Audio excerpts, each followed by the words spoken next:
The back motors of the ship are just... It's perhaps the most famous disaster ever recorded. It burst into flames. Get it started, get it started. It's crashing, and it's crashing. It's crashing, terrible.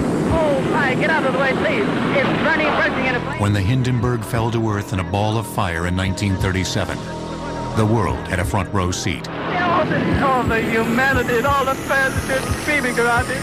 But in 1930, no cameras were present to capture the disaster that befell the R101 airship, which burst into flames in an equally spectacular fashion, killing 48 passengers and ending the British airship program. During the early 1900s, the majestic lighter-than-air dirigibles ruled the skies over Europe. While the airplane of the 1920s remained a work in progress, the airship was viewed as a sophisticated and efficient mode of air travel. Airplanes were rickety and unreliable and noisy and uncomfortable and drafty and didn't carry many people. The Zeppelins had established an excellent reputation for reliability and safety, and they were so much more comfortable and would carry so many more people. After World War I, the British Empire controlled roughly 1/4 of the Earth's surface. Looking for a way to connect its far-flung empire, Britain developed a program to build 2 airships. The R100 would be built by private enterprise and would connect Britain to North America. The R101 would be built under government control and would bring Britain closer to India and the Far East.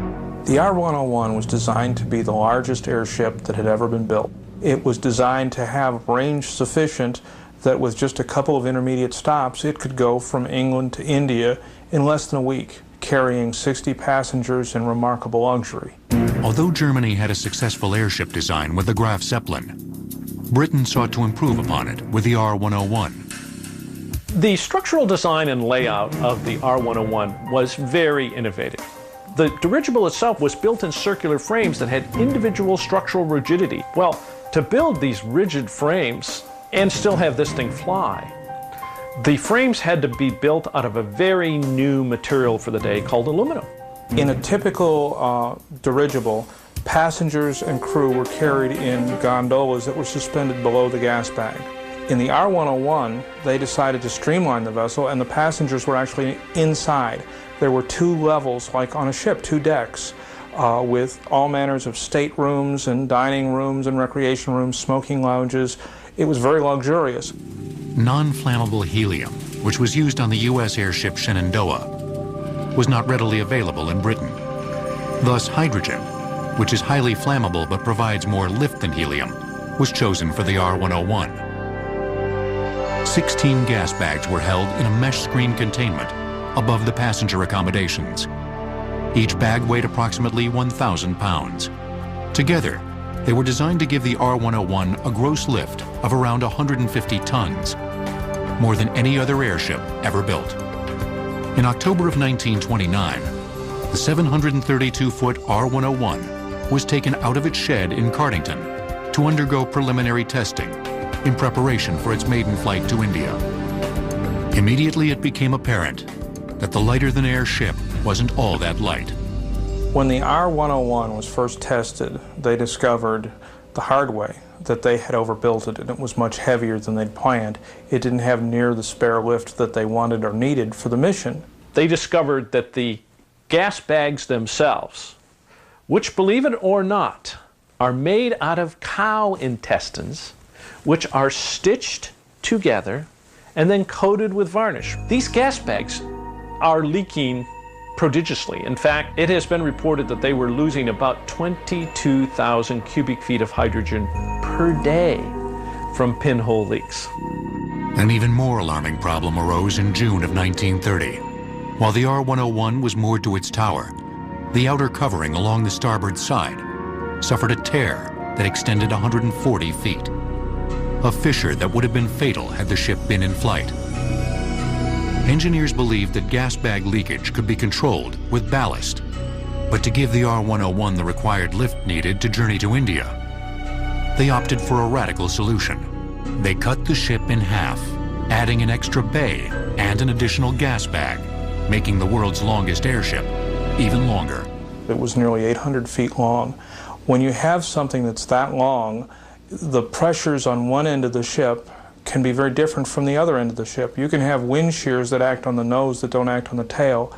So there's going to be some flexing and twisting, either nose to tail, up and down, or from side to side. And the metal structure was designed to actually flex, but that created some problems later on in that the fabric outer covering didn't flex in the same way that the rigid metal structure did. By 1930, the R101 was massively over budget and far past its original completion date. Political pressure over the ship's maiden flight to India began to mount.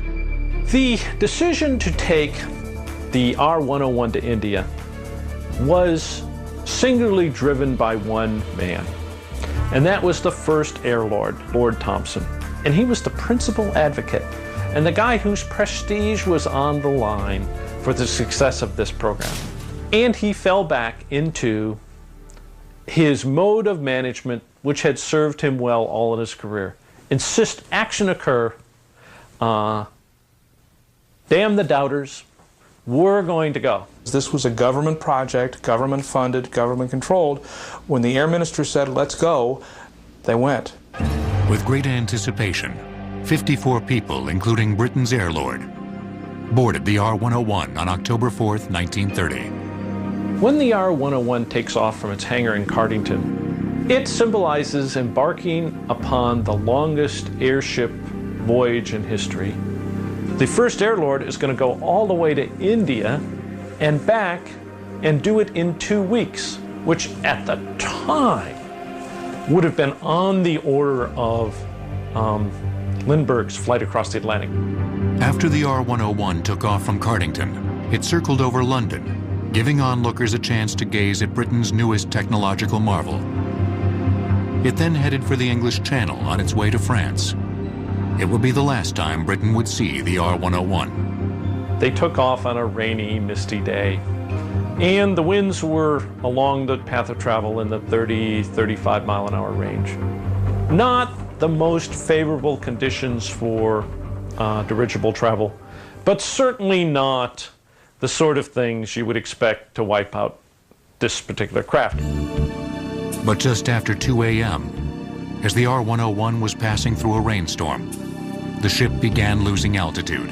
The captain assumed that the fabric had become waterlogged and too heavy. What he didn't know was that the top fabric from the nose back had ripped off, and the gas bags were exposed to the storm, to the rain, to the wind. And while it was only a moderate wind, 25 miles an hour, the airship was going at about 50 miles an hour. So this was hurricane-force winds blowing on these gas bags. The high winds violently shook the gas bags closest to the ship's bow, causing them to chafe against the airship's frame. The added stresses turned the numerous pinhole leaks into a fatal fissure, accelerating the loss of hydrogen and causing the dirigible to nose over. Realizing that a crash was inevitable, the helmsman cut the ship's engines to soften the landing. It's estimated they hit the ground at less than 13 miles an hour. Not even a bad bicycle fall, if the truth be known. However, a spark from the twisted metal ignited the gas bag closest to the bow of the ship, setting off a chain reaction of fast-moving fires that spread from the bow to the stern, engulfing the airship in flames. Of the 54 people on board, all but 6 died, including Lord Thompson. Several of the survivors testified that the front end of the airship's outer covering had ripped off, a crucial piece of evidence that may have explained the loss of altitude. Covered by the dark cloud of the R101's failure, the sister ship R100 was dismantled and sold for scrap.